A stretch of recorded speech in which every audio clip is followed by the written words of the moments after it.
Again, this is Sam from Teacher Dentist. Welcome back to my diabetes video series, and now is the fifth video on how to manage hypoglycemia in dental office and any dental consideration for diabetes mellitus.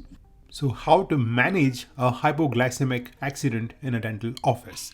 The key is to avoid hypoglycemia in the first place by doing the protocols that I just mentioned, that it should be morning appointments, patients should take their breakfast, they should not skip any meal or any medicine, and you should just keep asking them questions that how are they usually feeling during this time of the day on everyday basis when they are not in the clinic. And the second level of management comes from knowing if the patient is conscious or unconscious. I would say this is a most important part of this presentation, this lecture on diabetes so far, that knowing what to do when the patient is conscious and what to do when the patient is unconscious with a hypoglycemic accident. So if the patient is conscious and they're giving you like mild signs and symptoms like tachycardia, anxiety, sweating and all, and you know that it is going to be hypoglycemia, give them oral glucose. Administer oral glucose. 15 grams is the standard.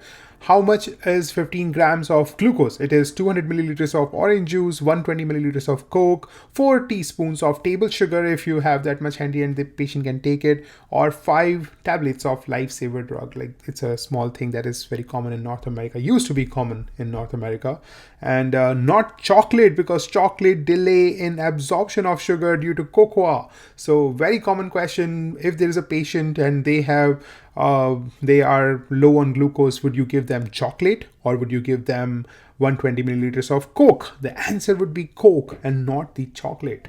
And what to do when the patient is unconscious? Then you have to give them, they cannot consume anything orally, so you have to give them glucagon 1 milligram, either subcutaneous or intramuscular. There could be side effects of nausea, vomiting, or headache due to glucagon. Let's quickly superficially look at some oral manifestations of diabetes mellitus. First one is going to be gingivitis and periodontitis, which I discussed earlier as well. So gingivitis and periodontitis are actually sign of poor disease control, poor diabetic or blood glucose control. So it's a very good prompt for you as a dentist to ask them more questions about their diabetic status.